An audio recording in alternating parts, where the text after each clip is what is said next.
সাথে যার জন্য তোমরা সবাই এতক্ষণ অপেক্ষা করছিলে, বিশ্বের অন্যতম সেরা ফুটবল প্লেয়ার নেইমার, একজন ইন্টারন্যাশনাল ফুটবল সুপারস্টার, 28টা চ্যাম্পিয়নশিপের বিজেতা, একটা অলিম্পিক গোল্ড মেডেল, আর এছাড়াও ব্রাজিলের সর্বকালের সব থেকে বেশি গোলদাতা। সে কম্পিট করবে একজন সাধারণ প্লেয়ার হিগোরের সাথে, আর ওরা কম্পিট করবে $5 লাখ জন্য। যদি তুমি যেত, এই টাকাটা শুধু তোমার ব্যাংক অ্যাকাউন্টে যাবে, কিন্তু নেইমার জিতলে ওর বেছে নেওয়া যে কোনো চ্যারিটিতে আমি টাকাটা দেবো। বুঝে গেছো? হ্যাঁ বুঝেছি। আমায় ক্ষমা করো, তুমি হেরে যাবে। আরে নেইমার বলছে তুমি হেরে যাবে, তোমার কি এটাই মনে হয়? হ্যাঁ, একদমই না। ঠিক আছে, নেইমার এটা থেকে ভয় পাবে না। ওয়াও ওয়াও, ঠিক আছে। প্রতিবারের মতোই এই গেমের নিয়ম খুবই সহজ।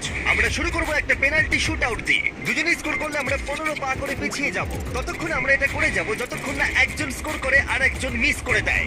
কে প্রথমে শুরু করবে? চলো। Rock paper scissor shoot. আমি জিতে প্রথম। গেছি। তাহলে নেইমার প্রথমে। এতে পুরো চারটা